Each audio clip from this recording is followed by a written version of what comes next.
experienced all of this success in my life and I am miserable. And I was like, oh, that's really interesting, because for people like me back then, I was like, oh, I just want to be rich and I just want to be $1 million, then I'll be happy. right? But it's just not true, because I've seen. So then that kind of changed the trajectory in my business as well, which was really beautiful, because everything, comes to us for a reason, of how can we create balance across the life, health, wealth, relationships. Like, it has to be across the board for you to really have a sense of true happiness. And it always comes back to your internal state of happiness, about being in the present moment, being grateful for the things that you have. Because the interesting thing is that when you are in that state, you attract more. All right, you ready to boogie? I am. Legends, welcome to another episode of the INTOCHANGE podcast, and thanks for joining me, your host, Ben Lowe. Now, before we get over to today's guest, I do have a very small favor to ask, and that is, if you have been enjoying the podcast, even just the slightest little bit, if you can please go and hit that subscribe button, and don't forget to share this with just one of your friends, because as you know, the more eyes and ears we get on the podcast, the bigger and better guests we can bring for you guys, and the more value that will allow us to deliver.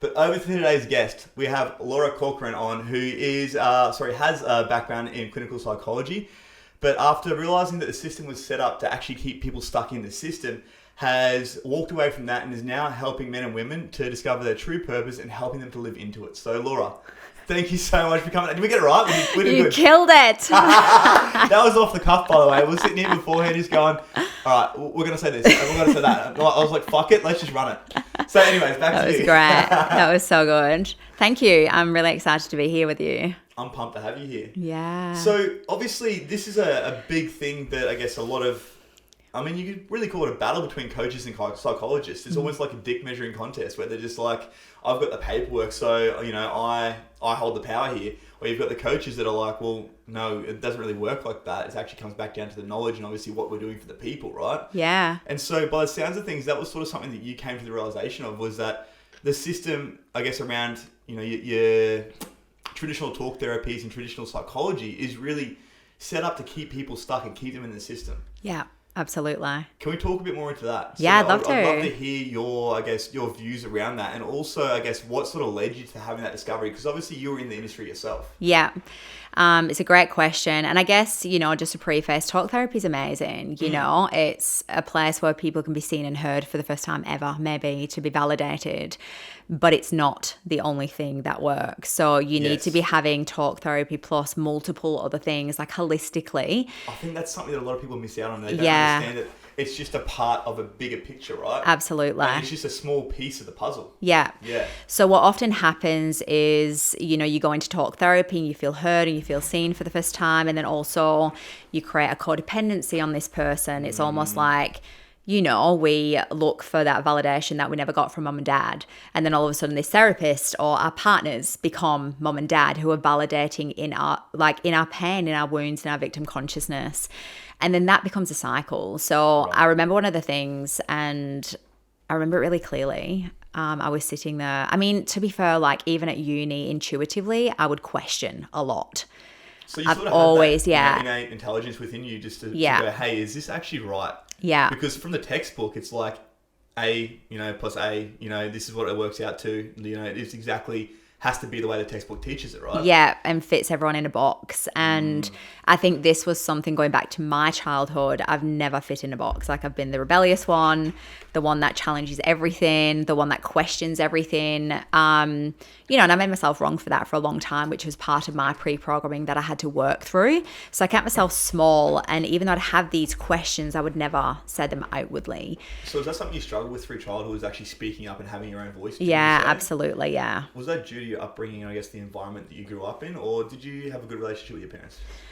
Well, I think this was one of the things, is when I didn't really understand what trauma was, I would say I had a great childhood. There was no abuse. I didn't have any traumatic events, but there was definitely emotional neglect, and there was definitely no space for me to be fully expressive. So I contorted myself and made myself small and tried to receive love and validation through accomplishment. rather than just being who I was. So then that has, benefited me, because we get a lot of strength through our past as well, as benefited me in a long way. But I was still pushing from the wrong energetic space of seeking validation outside of myself for my whole life. Yeah. So when I went into becoming a psychologist, it was definitely about the accolade. I was the first female in our family line to go fully through uni or a degree like that. So there was very much egoic drive behind everything that I was doing to be seen. But it's led me on an amazing path. So when I've gone into uni and I started questioning things, none of it made sense. Even statistics I hated. I was just like, it just doesn't feel good. Yeah. Then I got into multiple roles through psychology in the government specifically, and even that I would question myself, like, why did I need to change my role so much? Have I got ADHD? Is there something wrong with me? Am I always bored? Well, it was kind of like, once I knew it, I was ready to learn more. And again, one of my biggest values is growth, which I've come to learn later on in life. So it's like, as soon as that role became mundane and I knew it back to front, I was like, I'm ready to learn more. And I always looked for great team leaders for what I wanted to become and what I didn't want to become. So it was an amazing journey that I've been on now, looking back in all the different roles, because I have experienced so much. I've seen so much. I've worked with all walks of life. And one of my biggest gifts is I've always been able to see people's gifts and souls, regardless of the journey. So they could tell me horrific stories, and I would see none of that. I'd still see straight through it to this person that was sitting in front of me.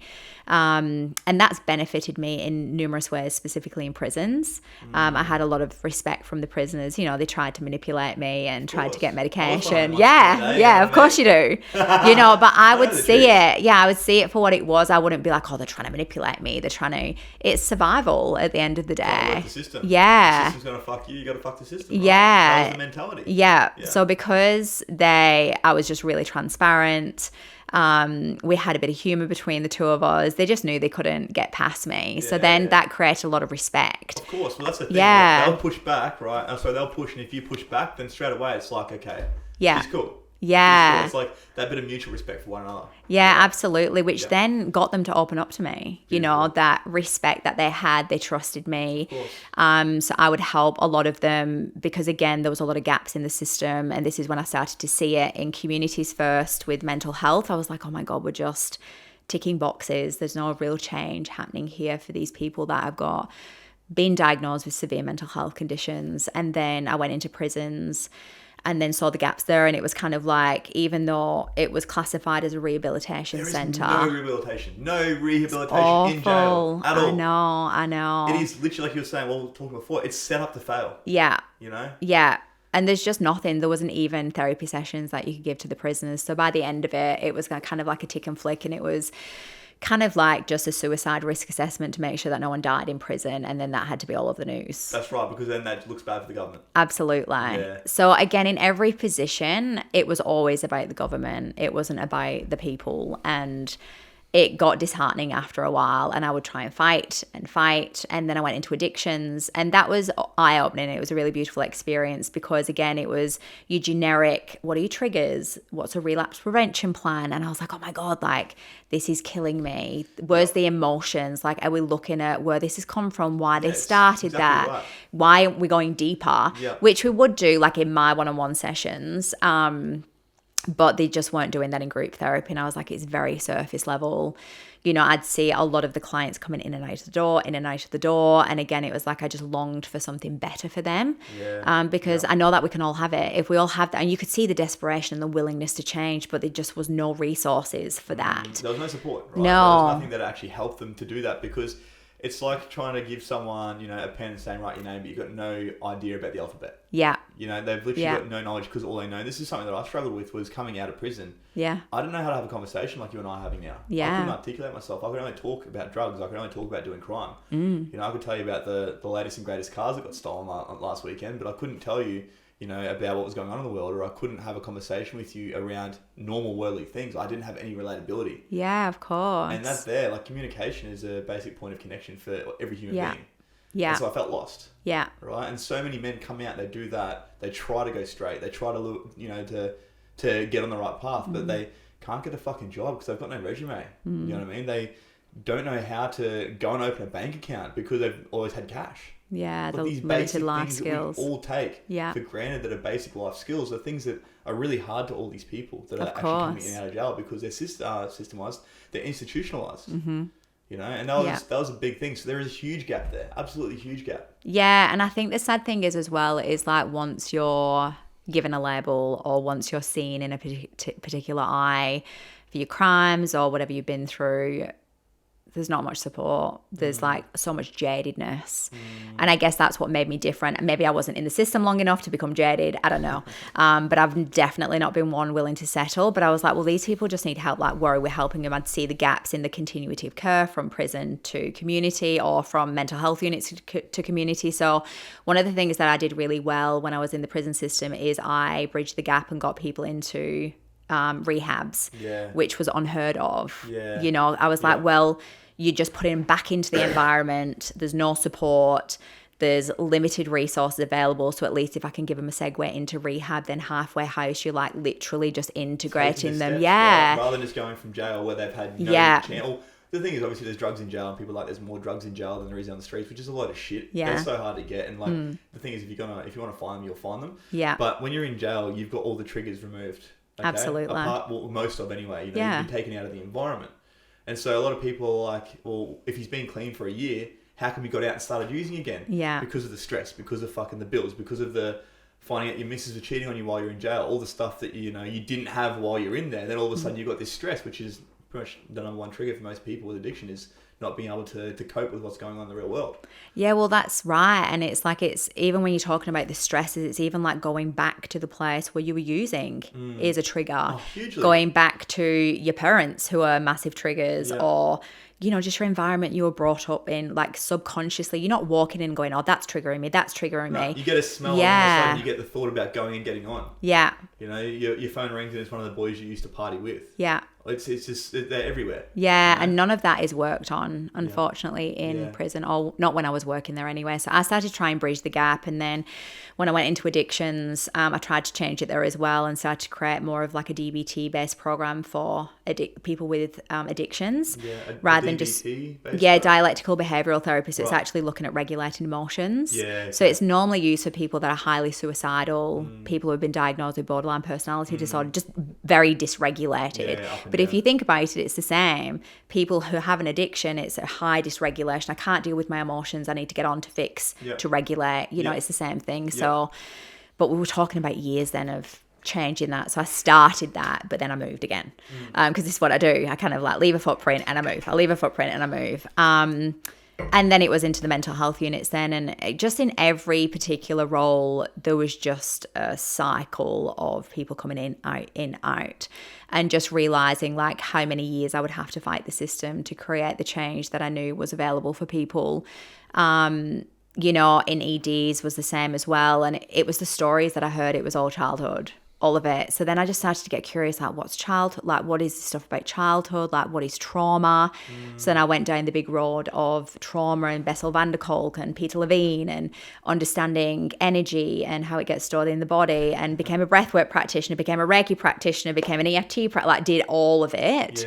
Actually realized when I was a psychologist, I wasn't embodied in anything. It was just all textbook and maybe a bit of intuition, I don't know. But then I realized that I hadn't actually healed any of my own history.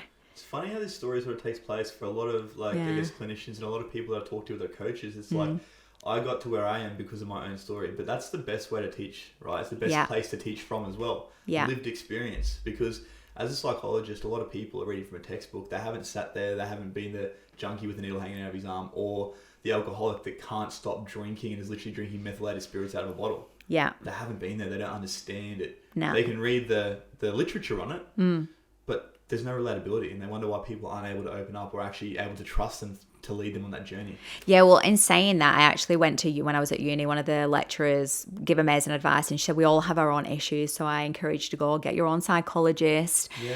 And I must have gone to 11 different ones, and it was horrific. Just no connection. No connection. Nodding. One of them told me I must have been abused as a child, which is so bad. Like a lot of projection. Yeah, they said it to me. They said, oh, you must have, because I was caught up in a toxic relationship at the time.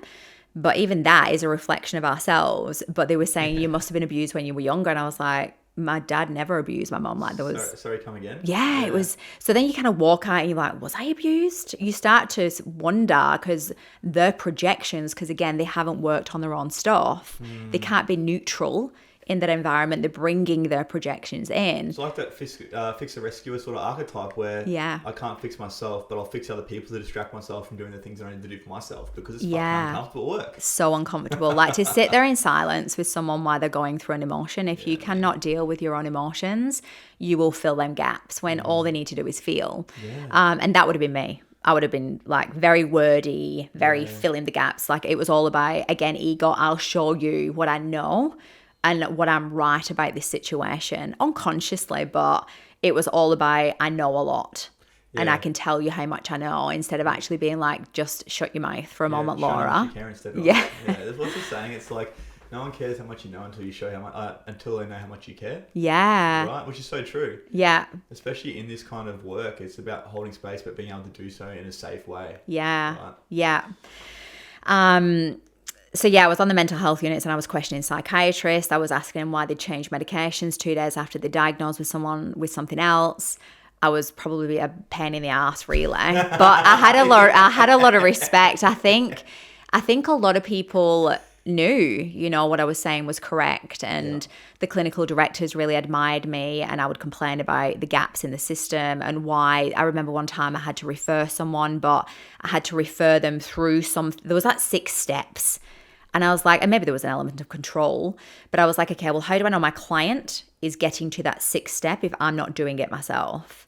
I can actually just refer this person straight to them. And what you're asking me is to go through, because there was like, oh, we need to do de-identification. We need to make sure it's confidential. I'm like, I'm sorry, but I actually studied all of this through my degree. I know about confidentiality. I know about this. And I was really advocating for that continuative care for the client. And because I've been in addictions, I became the dual diagnosis coordinator. I was just taking over the whole ward because I was obviously feeling like it wasn't working. Yeah. And then I think my biggest thing was when I was asked to speak about trauma at a conference, and like no one is taught this, the doctors, the nurses, the midwives. So this was at a conference full of, I guess, your white collar. Yeah, like people coming up through and about to complete the degree. And I was like, so people going into hospitals, like highly anxious, just been in an accident, maybe been using drugs, kicking off, and they don't realize it's trauma. They just think it's aggression, and then they get security guards involved. And it's just time down. Just no. Anyway, there was just a lot of stuff that I was seeing. And then there was one time, the last thing for me, because my body actually started resisting going to the ward. I was fatigued. I didn't feel well. I just had no motivation to go onto the clinical ward. It was like my body was like, this is a no. And I'd already started tapping on particular clients who were suicidal and rearranging subconscious memories that weren't coming back in. So I was kind of like experimenting a bit. In a really good way, but supporting them in a way that they'd not been able to work on subconscious programs before, because that's what we're working with, right? Essentially. Yeah, the story that you have behind the scenes. Yeah, like what is driving this that you're actually not aware of? How can we change that? And then there was this one particular guy that came in, apparently had mania, and he was just trying to be heard, and the psychiatrist is like, no, you're manic. And he's like, no, but I actually think people are watching my home. And he's like, no, you're manic.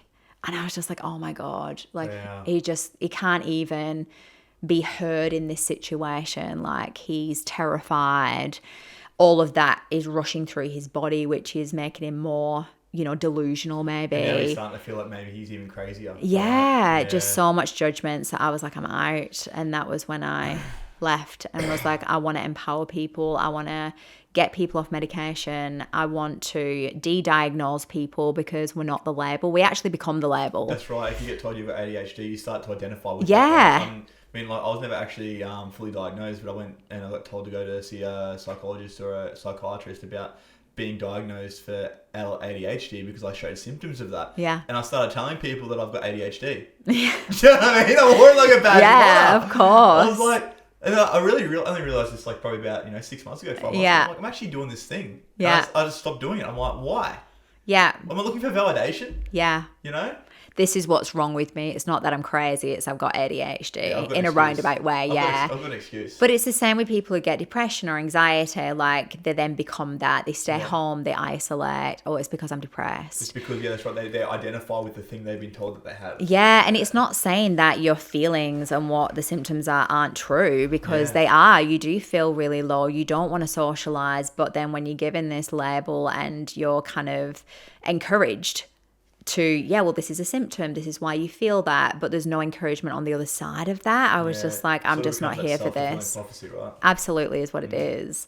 So I was like, okay, I'm here for bigness. I'm here to create change for people. I had no idea what the hell I was doing as a single mum at the time. I left my government roles. I just separated from the father of my children. And it was like I just went, and I'm like that. When I got big, I got big. I'm like, okay, I'm all in. Let's go. And then I started to build clientele up from that point, and then created groups. And now I've got a subscription. There's just so much going on in my world. But the main point is that I have proven what I actually didn't know, I guess from a book. I just knew it intuitively, has now become the reality that I once knew. And this is just a message for all you listeners that when you get that pull, doesn't matter if you've not read the research. It doesn't matter if you've, not been told it by someone who might have years of knowledge. If it feels true for you, then to trust it, because that's what I felt at uni. And then all of a sudden, all of a sudden Gabor Mates now saying it.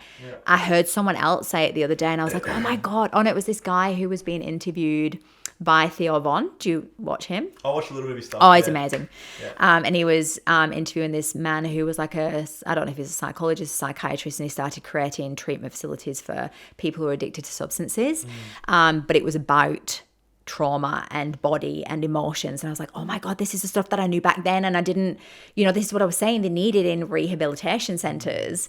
But I didn't know why I knew it. I'd not read anything. I'd not spoke to anyone. So it was then following my purpose, I guess, which is what I'm really passionate about, teaching other people to do now. Well, first of all, Laura, just let me say thank you for the work that you're doing, because as someone that was in the system, I know fucking how hard it can be to try and get out of that. Yeah. And there needs to be a lot more work around that area, because the traditional systems, the medical system, the jail system, all these sort of, even rehabilitation, traditional rehabilitation, they're not working. Yeah. They aren't working. I know. And so, just by doing the work that you're doing, it's helping to raise awareness around that. Even if it's only just one person, that one person will then impact the lives of many. So true. So I think that's beautiful. Yeah. So thank you. And I didn't realize this was your background. So it's good to kind of like the stuff that I knew wasn't working in the system, to have someone who was on the other side of the system to be like, you're actually right. It's not. You're so right. Because I'd not experienced your side of the fence. I could just see it. And I was just like, no one is getting it. And, some of the prisoners loved it. And again, it's that acceptance. This is my life. I love it. This is how it's going to be. But some didn't. Some wanted out, but there was no resources for them. Exactly right. And that's the rehabilitation only happens within the mind. Yeah. Within jail. Yeah. It's only people that want to change. Yeah. There's no actual support in there to help people to change. Yeah.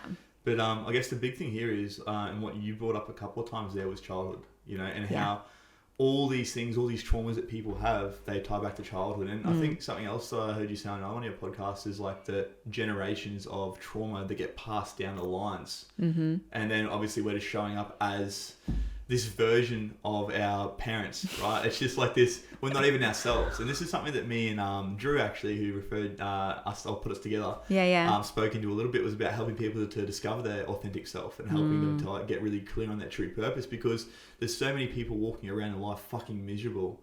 Yeah. Because they have no idea who they actually are, because really they're just wearing the hats of the people that were before them. Yeah. And so I guess something that you spoke about in your other podcast was happiness. And how to actually get that happiness. There was two different kinds you spoke about. It was hedonic and eudaimonic. Yeah, eudaimonic. Yeah. So hedonic's more kind of like pleasure and excitement. So you get happiness from pleasure and excitement, where eudaimonic is more kind of purpose and meaning. So the thing is between the two, like hedonic, you have a set point. So say if you were grown up in an environment like me, for example, I got, my environment was fine. It was safe, but joy was not a thing. Yeah, you were not allowed to be a kid. No, like I remember this one time laughing. You giggle like when a friend's over for dinner and you just can't stop laughing. And my dad just came and like smacked his hand on the table. And my dad was never physical. He would only need to say my name and I'd be like, he was never, yeah. And in that moment, because I've been back to this memory so many times, is when I shut down a lot of, I can't have fun when friends are here. Like I don't get accepted by my dad if I do that. So through the course of my childhood, it's like fun and play aren't a thing. You've got to be mature and you've got to parentify your parents. You've got to manage people's emotions. So everything you're saying there. Yeah. So my set point, if we're talking about hedonic, is, like I would go to theme parks and I would have a great time. The moment I would leave that theme park, I was back into serious mode. Yeah, it's almost like numbness. Yeah, like it was like there's always had this element of seriousness to me all the time. And I used to think, God, like everyone just seems happy. Like they laugh at jokes hysterically. Like, why can't I do that? And this is what we're talking about, that set point. So you will have a set point, but you can change it, which is amazing. When you say set point, it's like a baseline. Yeah. For what happiness is. Yeah. So something that I've actually had another guy on the podcast speak about, Justin Delahunty. Do you know him? No. Okay, so he's a men's coach and he speaks about the inverse relationship between happiness and sadness. And until you can actually experience the depths of sadness, you'll never truly experience the depths of happiness. True. And because so many people mask themselves and hide themselves without probably even being intentional about it, because like you said, they might have that set point from a young age where this is what the level of my happiness is. Yeah. They're sort of actually shooting themselves in the foot and stopping themselves from experiencing these emotions, these beautiful emotions that we can all experience. Yeah, and I want to take that a step further because, we have to feel the depths of pain to feel the depths of love, to be able to go. However, when we're used to feeling constant pain, we become addicted to it. Yeah, we take ourselves back there, right? Yeah, so we're not consciously being like, I want to be sad, I want to be miserable, I want to be negative. But because that has been our environment and our set point, and chemically and hormonally, our bodies become addicted to this being familiar, that almost joy and pleasure, it's so unsafe to feel that. And you feel it and then they'll go into self-sabotage, right? Yeah. But it's like when you buy a car, you get really excited. A week later, you're like, oh, it's a car. Next. So that's the hedonic, right? Yeah. Yeah, so this is like the outside of ourselves. Yeah. Right. Yeah. So you'll get your happiness and excitement from things outside of yourself, but then you will come back to your set point. Yeah. Unless you're doing the inner work, which, we start to release these wounds. We start to rearrange limiting beliefs. We start to actually step into our authentic self and start to become more aligned with our purpose. Then it's different, because you find in passion and pleasure, but that then goes to eudaimon. I can never say it. You just said it. Yes, thank you. Happiness. I'm doing good. Yeah, I say it usually, but today is just not the day. I know, don't worry. And then that's about meaning and purpose. Yeah. So when you find your meaning and purpose is when the hedonic can kick in and go higher into your set point as well. So it's about having both, but making sure that you're not driven by external happiness all of the time, because it fulfills you to a certain point and then it stops. And it's kind of like, this is what got me really curious about it. I actually started studying positive psychology, which was nuts, because I was like, I'm a psychologist and now I'm studying positive psychology, but I'm growth. What's the difference between the two? Well, psychology is more medical and clinical. Positive is very much kind of like talking about happiness. Emotional. Yeah, stuff, meditation. Yeah. Like how can we feel present? Yeah, it's a really beautiful blend of the two. But when I was in this, it was like I could just start to see, like when I was studying it, I was attracting clients that were like multimillionaires, being like, I've experienced all of this success in my life and I am miserable. And I was like, oh, that's really interesting, because for people like me back then, I was like, oh, I just want to be rich and I just want to be $1 and I'll be happy. Right? But it's just not true, because I've seen. So then that kind of changed the trajectory in my business as well, which was really beautiful, because everything, comes to us for a reason, of how can we create balance across the life, health, wealth, relationships. Like it has to be across the board for you to really have a sense of true happiness. And it always comes back to your internal state of happiness, about being in the present moment, being grateful for the things that you have. Because the interesting thing is that when you are in that state, you attract more. of the very thing that you want and you're driving hard to get. Yeah. And it actually doesn't, life doesn't actually have to be hard. And this is coming from someone who was like, you have to work hard. And I would never sleep for 3 hours. Like I would sleep for 3 hours an hour. I was nuts. Well, now I have, yes, I have the most freedom and flexibility. You were back in uni, right? Absolutely. Yeah. It's crazy. This is society. It's like sleep less, work more. Sounds like a broken model to me. It's crazy. And that's what I was able to change when I did the inner work on myself and really find out what I'm here to do. I work less hours, make more money, have the most fulfilled life that I've had, mainly the connection to my kids, because that was what was killing me. That's a big one, hey? The guilt I felt. Yeah. And when you actually, just being at the beach yesterday and be like, oh my God, like I've created this life. I was just at the beach. There wasn't cars being bought. There wasn't a big house being built. It was just me and the ocean of like, I've created that sense of pride. Yeah, that overwhelming sense of just like, this is real life. Yeah. And that I get to experience this with my children. And I just never thought this was possible. Like, I just didn't think it was a thing. And that's what excites me, to be like, if I can do it coming from a very low socioeconomic family to building what I have now to helping thousands of women. Like, I'm no different to anybody. People, because this is the interesting thing about the ego, people will say to me, yeah, but you're a psychologist. And I'm like, hang on, were you born a psychologist? You know what I mean? It's like, but this is not how I was born. I was born the same as you. I was this little blob that came out like an alien. Yeah. I've just done the work. Yeah. Or they'll think that I have this title, so it means that more people will work with me. And it's like, well, no, like if anything, the title probably hindered me more. Nowadays, a lot of people actually avoid that sort of traditional therapy, right? Yeah.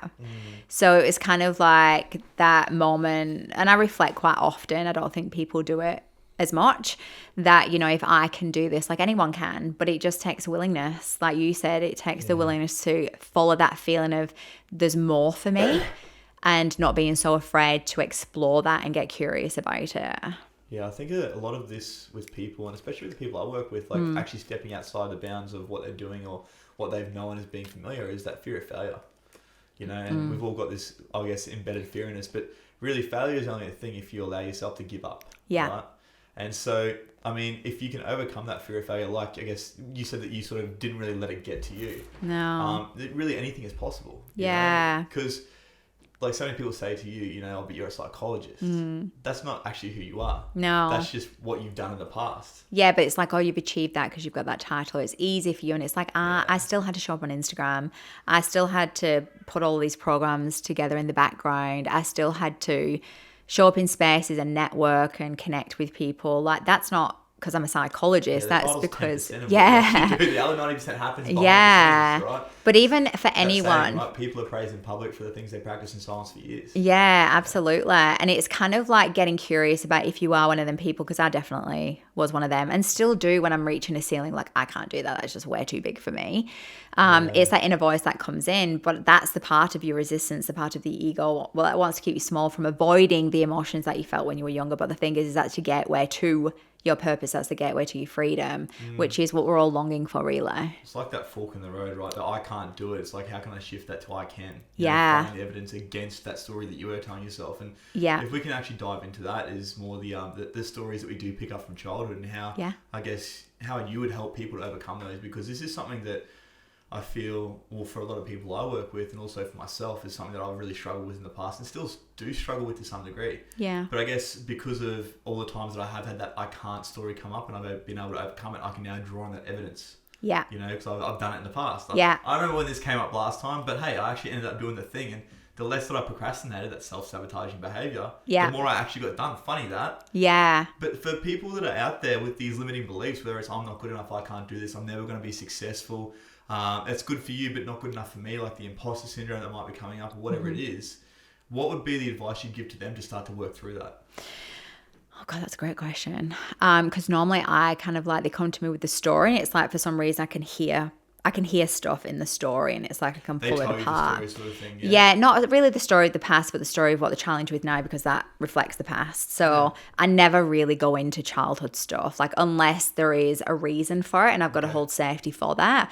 It's irrelevant, because again, we don't want to keep rewiring the network of that story, because bringing it back because it just strengthens it. I want to like completely break free from that story and create a new one about self-responsibility and this emotion is in your body. A lot of us are still wanting our parents to take responsibility or to rewind time. And, I've definitely been, I was like, if mom just said she was sorry, I'd be and fine. I'd be great. That's all I need. Yeah. Well, I remember someone saying to me, like, would it really change things if your mom said sorry? And I was like, no, like it really wouldn't. It would be nice. 20 years of fucking behavior now done because of that thing. Yeah. Right? So that's when I started to kind of change things and be like, how can I look at it a different way? So it's really, I help people to really understand what are they still searching for outside of themselves. Like, and sometimes it's hard because it's subconscious, but you'll know because you'll see the patterns in your relationships. You'll see the patterns in your work. You'll see the patterns with money. What are you still trying to gain from all of these things that really you need to start giving yourself? And it's like the classic thing about love languages, relationships. I can't stand love languages because I'm like, you're seeking your love languages from your partner, which is great, obviously. But you need to give that love language to yourself. So if you've done love language questionnaire, like whatever. That thing you're doing to the others, do it for you too, right? Yeah. Because what happens is like you find, because mine was quality time and words of affirmation. The moment I started to kind of give myself quality time, to speak to myself lovingly, my partner and the people around me started doing it. Because I didn't need it outside of myself anymore. And what normally happens is when you're seeking it, you're trying to validate the very thing that you believe is that you're not good enough. So that's what your perception will look for. Wow. The minute you change that, you start to see it. You start to receive it because you start to believe it because you're actually giving it to yourself. Does it feel weird at first? Do you feel awkward? Yeah, you do. Fuck yeah, it You does, feel right? so weird. Yeah, you feel like a fucking weirdo. I'm myself at this point in time. I'm standing there in the mirror, looking myself in the eyes, telling myself I love myself. What the fuck is wrong with me? Yeah, but you've got to get past it again because that's like the resistance to the ego, like to have that humility. You in that comfort zone, right? And you do feel like a tit. You do want to run from the mirror. There's whatever happens. But what's the alternate that you're still seeking this outside of you? Like that is the classic disempowerment. Seeking stuff outside of yourself. Like my mission is to get people to feel so certain and clear in who they are, and it's an ever evolving journey. To meet and walk into the flames that maybe their ancestors weren't able to, and this intergenerational trauma, to be able to face off with it and be like, you know what, I did it, because they have that inner power. Disempowerment is seeking everything outside of yourself, from your partner, from your kids, from money, from anything, and it's still a work in progress for me particularly. You and me both. But my greatest catalyst has definitely been my relationship. It's like put me into the flames where I've just wanted to run for the hills and face off with every part of me that I'm still seeking through my partner. And this is, and even my kids, my kids are trying to control them and trying to make sure that they went down the right path and not just letting them be who they are. And some parents are like, yeah, but what about this and what about that? And it's like, but that's your fear. You're just creating the intergenerational cycle again, where really just let them do what they've got to do and you just support and guide them along the way. Exactly Don't make them wrong. Don't say I told you so. Don't say I tried to avoid you from doing this. That's what builds resilience and willingness. And it's just, life is a massive learning curve. But I think that is the main thing for anyone that's starting. If you are not fulfilled in life, and you have to look at why. First, you're not in alignment with your purpose. If you're not feeling fulfilled, you still feel in the shoes of what you feel others expect of you, whether you're aware of it or not. And it's really looking at the patterns that are continually being created in your life, because you are the magnet for your reality. So your thoughts and feelings will attract to your reality. You can't keep blaming your partner, your parents. You can't, blame the car accident or the person that cut you off on the road. What did that actually bring up for you is where you need to put the mirror back on you, because this is all a reflection of your internal state. I think a beautiful thing you said was that with your partner, you just want to burn yourself at times and go in and actually do the work, because when you're by yourself, you haven't got these things that trigger you, and it's actually such a beautiful thing when you have a partner or you have kids or you have people around you that actually rub you the wrong way. Because the only reason you're feeling like that is because there's something you haven't worked on within yourself, and then that actually becomes that mirror for you to actually do the work. Absolutely. Such a fucking positive thing when you're actually willing to do the things you need to do. Challenging, painful, but amazing at the same time. Most uncomfortable. It's like the quickest way personal development you'll ever do in your life. As long as you stop running. But also you need to have the right partner too, because a lot of the time, and I've had this in the past, my partner now calls me out on all my shit. It's fucking uncomfortable. But you know what? We're here to work through it.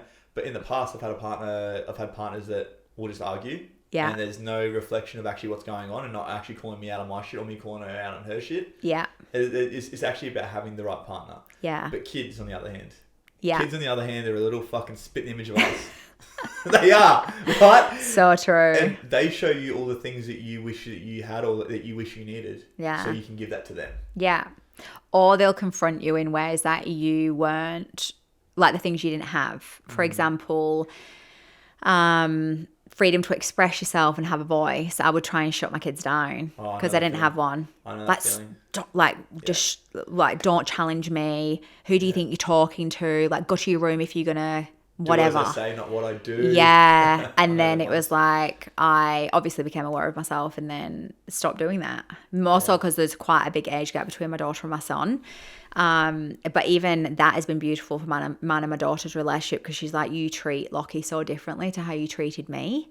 And, you know, I've apologized, validated her in that, all the things that I wanted my bloody mum to do. Yeah. You know, not blamed myself. I had to work through a lot of blame and shame of the way I showed up in a way that I wasn't aware of.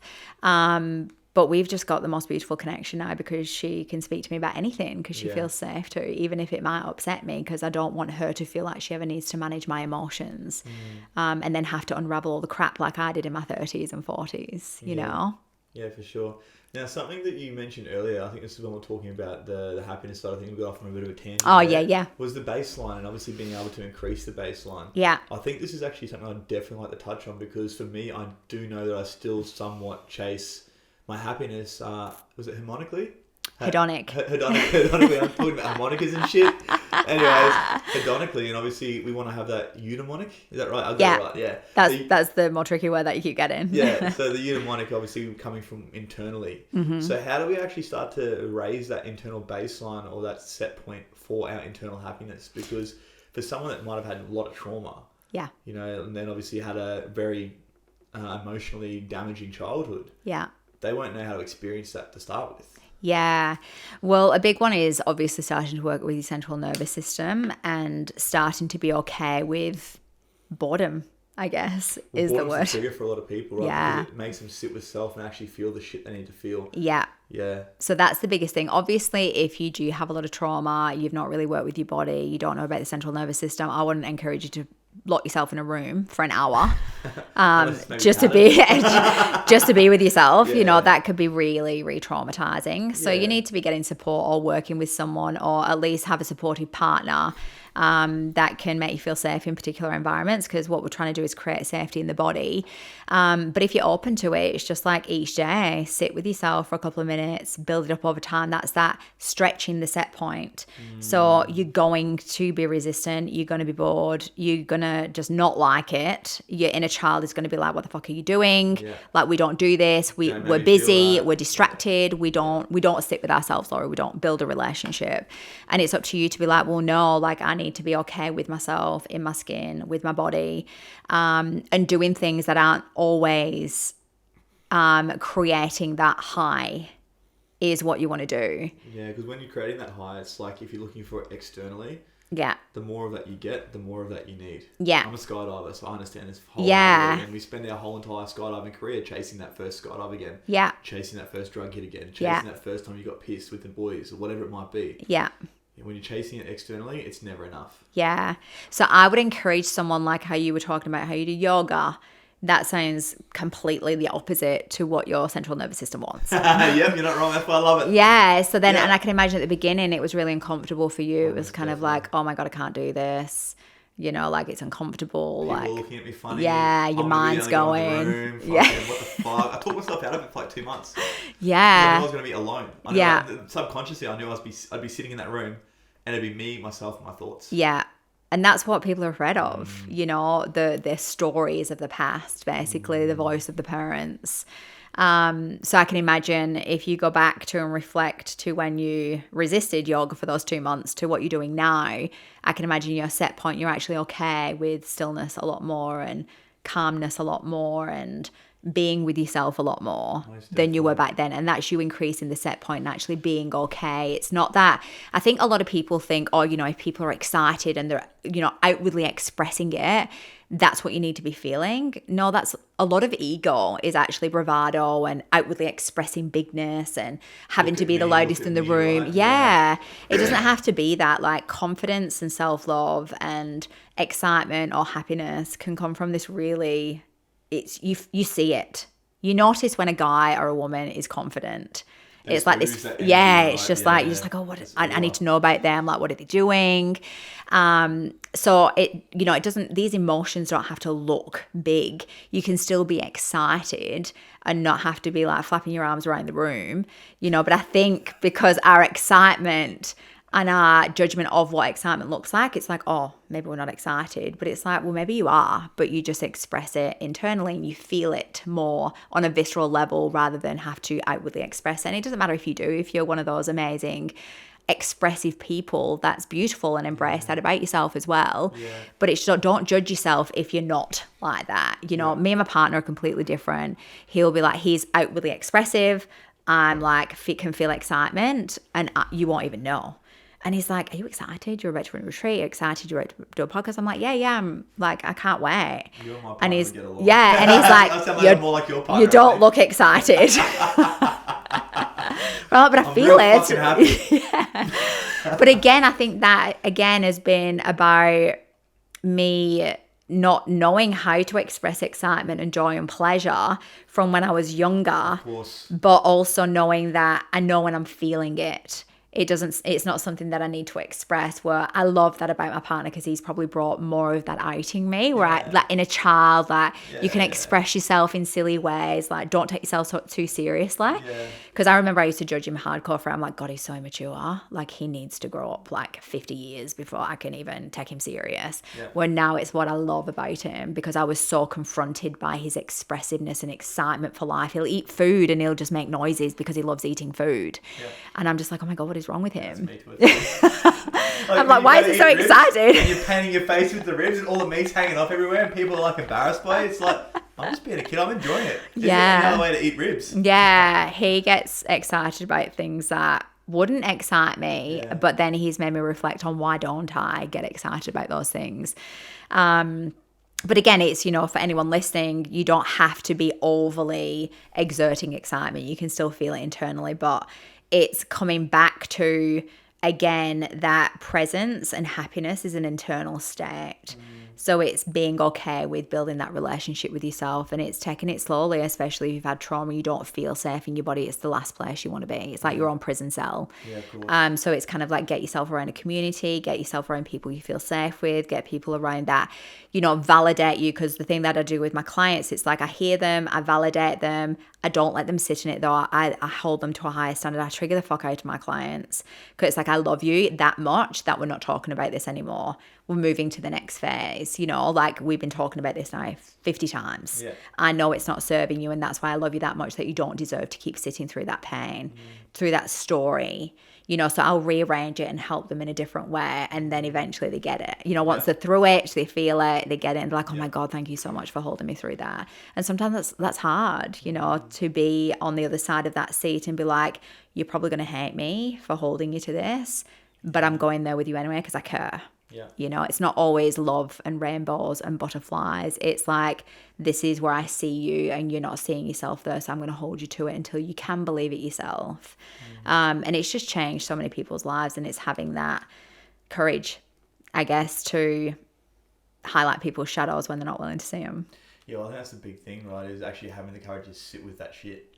Absolutely. It's not comfortable. It's not easy. If it was easy, everyone would be doing it. Yeah. Right. And I think another thing that people think as well when it comes to this personal development work, when it comes to working on self, they think they just, do one thing or do 10 sessions and all of a sudden they're healed. But it's just it's an ongoing thing. And sometimes that awareness always becomes a curse. Yeah, it does. Yeah, I don't know, you probably think this as well, but sometimes I'm like, fuck, I wish I wasn't so aware. Yeah. Like, life would be easier. Yeah. But it wouldn't be anywhere near as fucking good. And I wouldn't be feeling anywhere near as fulfilled as I do. No, there's no way. And I think sometimes as well, I'm not sure if you've recognized this, but I definitely went on the pendulum of like, I have to feel, I have to feel, I have to feel, I have to learn, I have to feel. And then it was kind of like, fuck, I'm not even living life. I'm just feeling that much. That I had to come back to the middle, because again, it's like when you're addicted to the pain and the suffering and the feeling, which was completely opposite. I couldn't feel a thing. I didn't cry for years. I was very hardened as a child. No vulnerability, it's weakness. So then I went to the opposite of like, okay, I'm going to teach myself how to feel, and I'm just going to release all of this energy and emotion that I've been storing for years. And then it was like way too much in that direction that I had to come back, because I was like, the thing that I actually feel more confronted by is feeling pleasure. So I need to learn how to have more fun. I can do the serious stuff. I can feel, I can be in the emotion now. Like I can cry from gratitude. I would never be able to do that 5 years ago. There's just no way. I'm like, what even is gratitude? I don't feel anything. Where now it's like I get to feel things and liberation and these beautiful emotions that I would have never felt when I was so dissociated and numb and driven from that place of pain. But now it's kind of like, I want to just have more fun. I want to go jet skiing. We go to the theme parks. I want to just do things that just don't require your thinking. I want to jump out of a plane, which I was terrified of. Drew has actually said one day, we're just going to call you and be like, we're going today. Have you done it? No. Well, when you do, I'm taking you. Yeah. Oh my God. I'm best. ready now, but 12 months ago I was like, no way, I'm never jumping out of a plane. But I think because I've tested my comfort zone that much and pushed out, I'm like, the plane's the next bit. It's honestly the most beautiful experience, like, because it's something that I feel like everyone should experience before they die. Yeah. Because it just makes you feel about 10 feet taller. And the high that you get off that, because every single one of your senses is overloaded, and because it is such a big thing, like, it's not normal to jump out of a plane. No. And so I can never get that first experience again. So I'm a bit greedy. I take people for their first time and feed off their energy. Yeah, great. I love that. Because I can actually feel that. You know what I mean? Yeah. So it's like I'm getting to do it for the first time again. But honestly, when you do it, you love it. It's the best feeling there is. But even that, when you're talking about set points, I mean, it's different if you love adrenaline and, you want to label yourself as ADHD. I've got it too. It's just exerting that energy in a very different way. That can be really powerful. Yeah, it can be really powerful, especially when you're driven towards something. But it's kind of like, even that is pushing, like me, for example, it's not something that I would be like, oh yeah, I love it, I can't wait. But I know it's going to push me out of that control again. I'm not in control if I'm jumping out of a plane. So there must be an element of control I'm still holding on to and it's not just about the plane, it's in areas of my life. I will still be holding some form of control somewhere. Is that an ego thing? Like the control? Because this is something that I feel like I struggle with also. Yeah. Is like I have to be in control of the situation. So when I do things like the skydiving, it sort of allows me to let go of that. And I always come out of it for a couple of days a better person. But I feel like there's still an ego wound there that I need to work through. Because it's like a needing to be in control, needing to be in control of the situation, maybe needing to feel safe even. Yeah, it will be a safety thing for sure, depending obviously your history. Yeah. Like if it was a very unsafe environment, and we're not talking about like, it doesn't have to be abuse and trauma and all of that, but just dysregulated parents that didn't know how to co-regulate with you, like eggshell type of material. So you had to then control your environment, whether it was OCD, making sure things were clean, making sure that there was no change, making sure you're on time all the time, whatever the symptom might be, is for you to feel safe internally, but it's still disempowering because anything changes outside of yourself. So that would just dysregulate you as soon as it changed. So it's having a look at, why am I still controlling this, and how can exposure therapy, how can I lean back from that a little bit and actually see that I can regulate, I'm safe, my world's not going to erupt, because your body doesn't know whether you're still that 3-year-old version or you're just being faced with 10 emails, doesn't know. Yeah, showing up exactly the same. So it's up to you to reparent yourself through that and be like, I don't need to, like me and my partner have these conversations all the time, because he's got safety in his body, so he likes to clean and have things particular ways. Even yesterday it was like, when you eat oats, you just need to clean the bowl straight away. And I'm like, that's me. Don't put your cups in the sink, because what happens if I slide something off the table and it's you gotta take your plate, but don't put it in the sink. Yeah. And he's like, water bottles, you just need to put the top back on them, so when you knock them over, water doesn't go everywhere. I'm like, yes. Yeah. I'm just like, you know what, babe? Like, I get it, Yeah. but I'm not going to regulate you. Yeah, just shut the fuck up. Yeah, I'm not, like, I love you, but the dishes are not my thing. Like, I will support you to some extent and be like, yeah, it'd be nice for you to come home to a, like, and he's not pedantic. He's not as clean as what he used to be. Yeah. But even just conversations like that, where it's kind of like, that's a sense of, oh, I can walk into my home and just breathe. And it's like, it's a fucking bowl with oats in it. But again, I need to understand his body and what it goes through, but also not fix it. Yeah. And that's what partners are good for as well. It's like, I love you and I'm not regulating your emotions here, babe. It's oats in a bowl. Yeah. It's good. When you say you're not regulating his emotions, in other words, you're not going to soothe the thing that he's going through. He needs to soothe that for himself. Yeah, because I used to be a massive people pleaser. So right at the beginning of my relationship, there was a lot of people pleasing, lack of boundaries, me fixing his emotions, regulating him, which was so disempowering for him. Yeah. So the minute I changed the goalpost, there was a bit of a shake, as you can imagine. But it encourages each other to step into your own power of like, you know what, you've got this. You can sort yourself out. You can regulate yourself. If you need support, go find it. Like, I love you. I'm here for you, but I'm not here to be your mother. I'm not here to be your parent. I'm here to be your partner and to grow with you.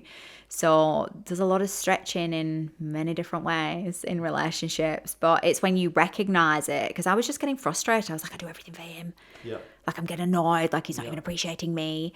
But then it was kind of like, I'm not helping myself here, and then I'm taking out on him, and he's not even asking me for them things. I'm just doing them. It creates an unhealthy dynamic, because it's like, I'm not getting my needs met now because I'm doing all this stuff, right? Yeah, and we think, you know, and I think one of the biggest things that I notice as well with me is... Pick up on the bottle there. Yeah. Is that the reason that I was doing it is because I had a massive fear of abandonment. Which is a massive shadow, like... I've got no shame around my healing. Now, once you're through it, you have no shame around it. Yeah. But there was a massive shadow of, if I can get him to need me, he will never leave me. Yes. Which is highly manipulative and highly controlling, which is part of the shadow part of ourselves. Because I would have said, no, I'm just really supportive. I want to make sure he's okay. But if we boil it down to what it actually is, it's the abandonment issue. It was like, if I get him to need me and he's reliant upon me and dependent upon me, then he'll never leave me. And so where does that, I guess, abandonment issue work sort of start for you? What was the sort of, I guess, journey for you with that? Because I feel like abandonment issue is such a big thing for so many people. It's something huge. I still struggle with. Yeah, right? yeah. And it comes back to, you know, dad walking out when we're 13 years old, or, you know, being locked. There was actually this vivid memory, and when I was on my ayahuasca journey, I was speaking about this on the podcast as well, but there was this vivid memory that came to me on the first night, and I thought about this version of myself when I was 7 years old. I got locked in my room for the entire day. Right, and people wouldn't obviously, like, it's like, that's not traumatic, but it's 7 huge. years old, being locked in my room, right? I threw a clump of mud at like a brick wall outside the house, you know, as a kid would, right? Of course. Got locked in my room for the entire day and screamed and screamed. I just remember this like fucking like proper just like screaming the house down, and every time that I was met with anything, it was anger from the parents going, "Shut up," you know. Yeah, wow. And they you know, they never abused me or anything like that. Yeah. But that there was a very damaging experience, and obviously it is because I can still remember it clear as day. Yeah. And I thought back when I was on this journey, and I'm like, that's where the abandonment issue comes from, right? And it's only through actually allowing myself, for me, what I felt actually allowed me to lift that to some degree. And obviously it's still there. It's not always not going to be gone. It's a part of who I am. Yeah. But I'm able to sort of work through that a little bit deeper, was actually going back and being able to give myself that love through the journey that I went on with ayahuasca. Yeah. So I guess the question is, with you, what was the things that you needed to do for yourself to start to heal that abandonment issue, so you weren't showing up that way in your relationship? Because for a lot of people I work with, and I guess a lot of the people probably listening to this podcast, that's something very, very relevant. Yeah, it's massive. Yeah. And it was huge for me because I created an anxious attachment because of my abandonment wounds. So I would get anxious if they didn't text me back quickly, or I would never tell them though. It was like an inward thing for me. So you know how your classic anxious attachment, the very needy, the very clingy, that wasn't me. I was too emotionally unavailable for that at the time, but internally I was just like, what is he doing? My mind was nuts. Like, he's not interested in me. There was all of that. So obviously when I understood all of this, and then you have to go back into particular memories and feel through them. Sometimes, you know, when I'm talking about a matrix in emotional freedom technique that I do, is like we go back into the memory, because that energy's still alive within you, that 7-year-old, did you say? Yeah, so he's still energetically trapped. Oh yeah, I felt that. Yeah. I felt that hard on that ayahuasca journey. Yeah, Like, so I could feel his presence with me. yeah, wow. So you might have to just go back into that time and space with him, and you get to reparent him, you get to open the door, you get to bring him out, you get to get him great. Oh, so actually, this is the thing. Yes. This is intuitive once again. Amazing. Like, during the journey, I saw myself screaming, and then I saw myself as I am today, going back into that room, sitting next to him, holding him, telling him everything's going to be okay. Love that. Telling him, like, I love you and you're going to do amazing things. Yeah. And it's okay. And they still love you. And then opening the door, walking him out of the house and bringing him back to sit in the ayahuasca circle with me. And I felt his presence. And I don't know, I felt like there was like this silhouette of energy next to me within the room. I love that. It was beautiful. Yeah, so it's important that you go back and reparent, but it's also like, even if you can take yourself just into a visualization back into that space, there's a belief he took from that time about himself that you need to ask him. Yeah. You need to speak to him and ask him, like, what has this made you believe about yourself? What has this brought up for you? He might be like, well, they don't love me, they don't care about me, like, they're just going to leave me, like, I'm terrified. So we need to then give him, now that you have the logical mind of what your parents did, they didn't know any better, you know, it's just punishment 101 for kids. Lock in a room. Yeah. Smack you with a wooden spoon a couple of times, shut the fuck up. Yeah. So you need to give him the logical reason that he didn't have at the time, because that stops, you know, your ego's forming up until age 7 anyway. So he's still in that egocentric phase and made it about him, about what he did wrong. But that would have been highly traumatic for you, for sure. So it's like there's going to be onion layers, there's going to be elements. And then what happens when we have these particular wounds, we then recreate them throughout our life. I can imagine there's been multiple occasions where you felt abandoned. Every relationship. Yes. Every relationship. And I can say that openly on air, because the first step of letting go of shame is ownership. And fuck, that was me to a T. Yeah. Even still, like within my current relationship, I have those elements coming up to some degree. And I'm very lucky that Lakin is very aware. She's quite avoidant, but she's more in the secure side of things. Yeah. And I was very anxious in the beginning of our relationship because it was that same pattern playing out that I hadn't worked through, because I didn't have a relationship to reflect things back to me. And it still comes up from time to time. Of course, relationships, it's always going to be there. Yeah. But it's definitely in a better place because I've done that work to be more secure within myself. Well, that's exactly. So when you were asking me what do people need to do, it's like working with, it's the inner work. It's finding out where your ego is, where your inner child is, what shadow, like the shadow I was telling you about, where am I still manipulating and controlling to make sure this doesn't ever happen. To get the outcome that you want. Right? Yeah, and build a secure relationship with myself, which is spending time on my own, finding my own hobbies, what I enjoy, like really exploring who am I, because I didn't know. We've all been programmed to be and contort ourselves to particular ways to feel loved and validated. And if we didn't get that, it's like, fuck you, I'm just going to go the opposite route and fuck everyone, you know? So then it's really finding out who we are through exploration, through trying different things, through jumping out of fucking planes, from whatever it is that you like. Is it some, you know, is there something like salsa dancing? It's not something that I'm like, oh yeah, but I'm going to give it a go. You know, it's like really exploring things outside of the box to find out who you are, what you enjoy, and building that security up within yourself, going to things alone, going on holiday alone, sitting with how uncomfortable that is, and making sure you fill your time with things that you love. And again, taking baby steps, because that can be quite unsafe for your body, where it's just like, I don't know, you might turn back to an addiction or just go grab a bottle of wine just to fill the void. Right. Yeah. Let's not do that. Like just start to do small things where you're not always doing things with your partner or having to have your kids nearby all the time, because you're just creating the same unsafety in their body, because they can feel the unsafety in your body. Like co-regulation. Oh, they yeah, feel it's unsafe huge. Because you feel unsafe. And it's that huge. actually brings up a lot now, thinking about that with my mum, you know. It's huge. Those things. So it's huge. It's crazy, right? We've spoken about it so much on this podcast. We've probably done about 10 different topics. So much. I love this. Value in everything you said. So thank you very much for coming on, Laura. I really appreciate it. If people want to, you know, reach out and have a chat with you, or even, you know, just look at your content, that sort of stuff, where would they find you? If you just follow me on Instagram, is my main handle at Her Successful Mind. Yeah, I'll put the link below for you. Yeah, is the best place. And just reach out. Like, I love a chat. Like I said to you in the kitchen downstairs, like my highest values connections. So don't be afraid to just say hi. I feel that. Yeah. Well, thanks very much. Amazing. I really appreciate it. It's an absolute value there. Thank you. Laura.